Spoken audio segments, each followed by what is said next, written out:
అందరికీ నమస్కారం అండి. ఈరోజు నేను చేయబోతున్న వీడియో ఏంటంటే చాణక్య నీతిలో నుంచి చేయబోతున్నాను.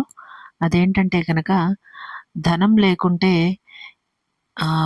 మనిషిని ఎవరు ఎలా వదిలేస్తారు అనే దానికి ఇక్కడ చాణక్యుడు ఉదాహరణగా కొన్ని చెప్పారండి. వాటిలోంచి శ్లోకంగా చెప్పారు, అది నేను చెప్పబోతున్నాను. అదేంటంటే కనుక నిర్ధనం పురుషం వేశ్యం ప్రజాభగ్నం నృపోం త్యజేత్ ఖగః విత్తఫలం వృక్షం భూకత్వ చ భాగతో గృహం అని చెప్పారండి.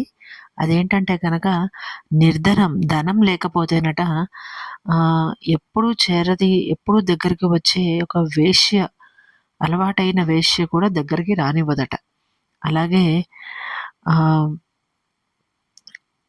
ఖగః విత్త ఫలం వృక్షం అంటే కనుక పండ్లు కాయలు ఇచ్చే వృక్షము పండ్లు కాయలని గనక ఇవ్వకపోతే పక్షులు కూడా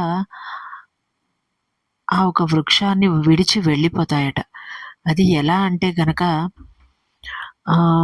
ఇంటికి అతిథిగా వచ్చిన వాళ్ళు భోజనానంతరం ఎలా అయితే ఆ ఇంటిని, ఇంట్లో మనుషుల్ని వదిలేసి వెళ్ళిపోతారో మరో చోటకి, ఆ విధంగానే మనుషులు కూడా అవసరం అయిపోయినాక వెళ్ళిపోతారట.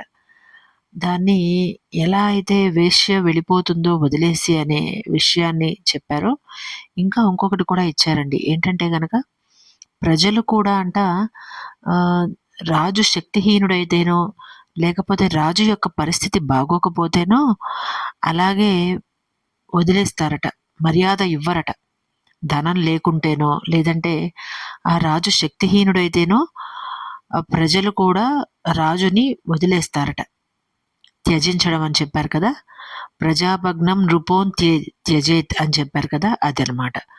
రాజుని త్యజిస్తారట ఆ రాజ్య ప్రజలు కూడాను. ఈ రోజుకి ఇంతేనండి.